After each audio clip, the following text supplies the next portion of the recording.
How are you doing? I'm Tom, and today we're going to talk about traditional woodworking hand tools versus power tools and shop cabinet doors. Now, I know shop cabinet doors, nothing exciting there, but they can be, because everything in life and woodworking, no matter how simple and boring something is, quality just shows. And I don't know, just when you see something that's quality, you just, I don't know, it makes you feel good. Well, these doors, I'm proud of them, and they're quality, and I feel good about them. So I'm right proud of these doors. And it's just simple shop cabinet doors, but I know they were made pretty good. Now, that's why this is the perfect time to talk about power tools versus hand tools, because I used both on these doors.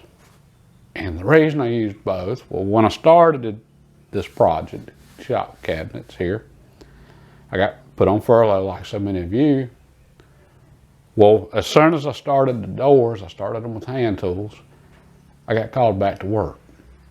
So all of a sudden I went from, okay, I've got a lot of time, I'm gonna do this right, to I've got a day and a half and I gotta get this, some progress made here, because I'm going to be short on time and it's just going to be hard to get it done.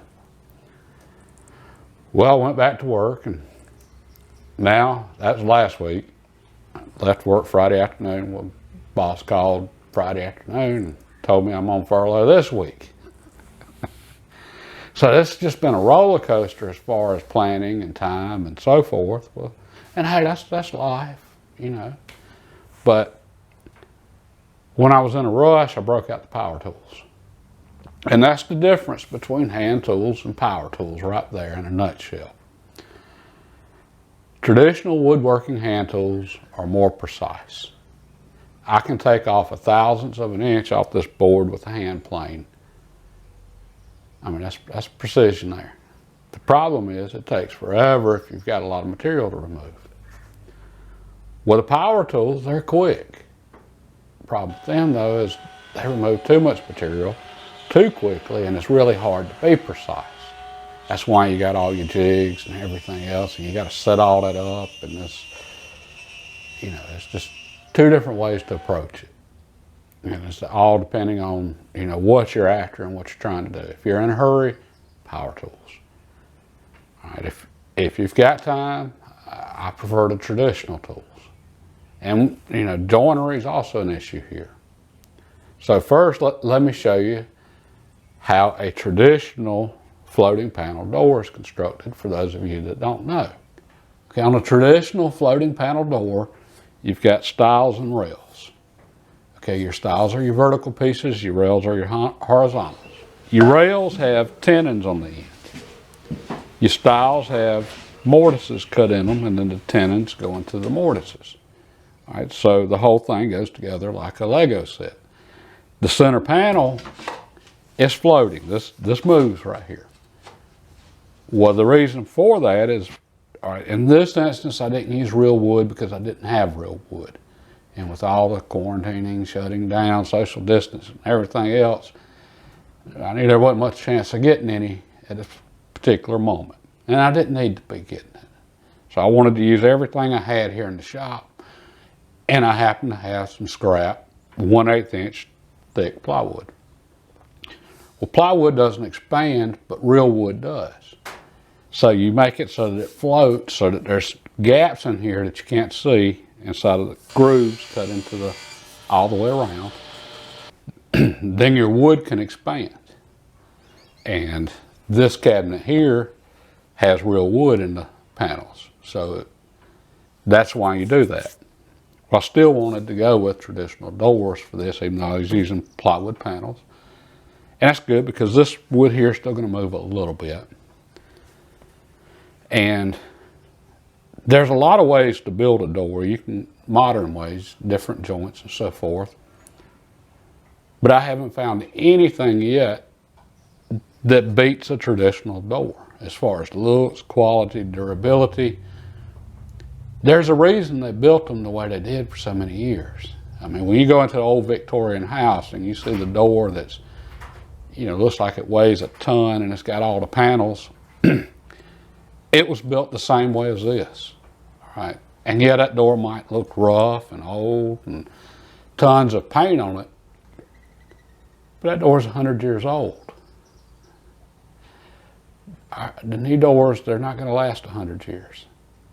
Or more than likely they aren't. And they sure aren't going to look good after 100 years. You could take that 100-year-old door, strip it down, refinish it, and it would look nice. It would look like quality again. The reason it doesn't still look quality is because over that 100 years, a lot of people did not know how to painted it. Yes. Okay, so the trick with a traditional door is how do you make your mortise and how do you make your tenon.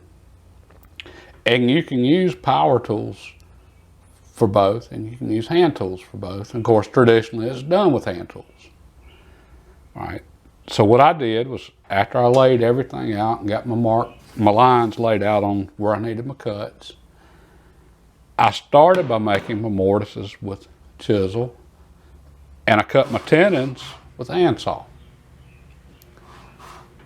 Well, right as soon as I started with that, I got a phone call. I had to be back at work. I think I had a day left to work on this after I got the phone call. So I broke out the power tools.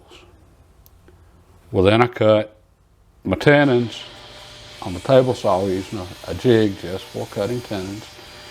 And I cut my mortises on the router table with the special fluted router bit. And then I still had to do my fitting on everything.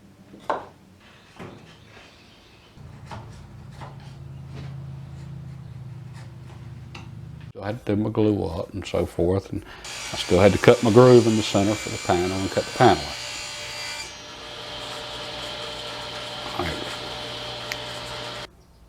I personally get better results with the hand tools. They're more precise, but they take longer.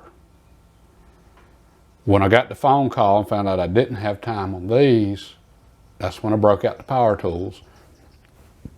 I got it done, but my joints aren't quite as good as they could be. I've got some things where everything's not exactly perfectly flush.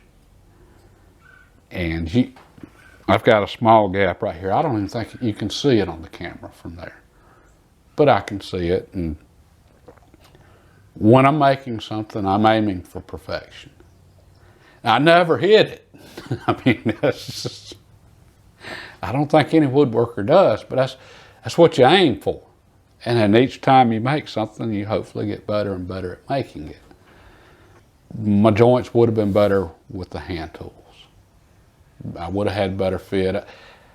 I could have took more time to do this, but hey, that's the world we live in. Is always a balance between time, money, and getting stuff done.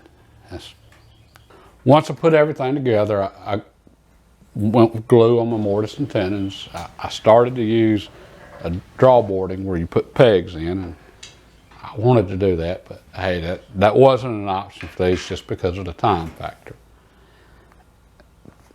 Still, I've got great doors. Nothing wrong with glue here. And I went with simple hinges just because that was what was at the store when I stopped by, I don't know, I guess a month ago now, just to pick up plywood when I was planning this, and mounted the doors. I stained them with tungle. I love tungle. You really get a feel for the wood's grain whenever you use tungle. It doesn't cover up the natural beauty of wood, or at least I don't feel that it does. And for the pulls, I just made these out of some cedar scrap I had here in the shop. Mounted everything, and I think I mentioned a moment ago, I've still got to add the magnetic catches whenever I get back to the store, but that's pretty much it. And I'm still proud of the doors. I didn't build them the way I wanted to, but I'm still proud of them. I did the best with what I had. And hey, isn't that all any of us can ask for, is just do the best with what we got. So, and maybe that's what I'm most proud about these doors. I did the best with what I had. And I just thought y'all might enjoy seeing how real doors are made, because there aren't even many videos out there now that they make the real doors. Most of the videos, they're doing some kind of, pocket screws or something. I mean, you can do that. That's up to you, and everybody's different and got their own opinion. But for me, there's what I said earlier about the quality. There's just something about the traditional joinery. There's a quality about that just has a feel to it. We're losing that quality with our stuff these days. And like I say, when you see a real door, not one covered in 100 years of paint, but a real one, a new one made right, you know it's like it should be. And as far as how you decide to do it, hand tools or power tools, that's entirely up to you. And there are people that have mastered both. You can go either route. It's just you and your personality and how you want to do it. If you enjoyed this, please give me a thumbs up. It helps the channel. Next video, assuming right now with things how they are and they don't change, in 5 minutes from now, which they could, I'll be doing the drawers for this and finishing up the cabinet. And it's going to turn out pretty nice. So if you want to see that, hit the subscribe button and the notification bell, and it'll let you know when that video comes out. If things do change, hey, who knows what the next video will be. I mean, seriously, there's no telling, but God bless, and y'all have a good day.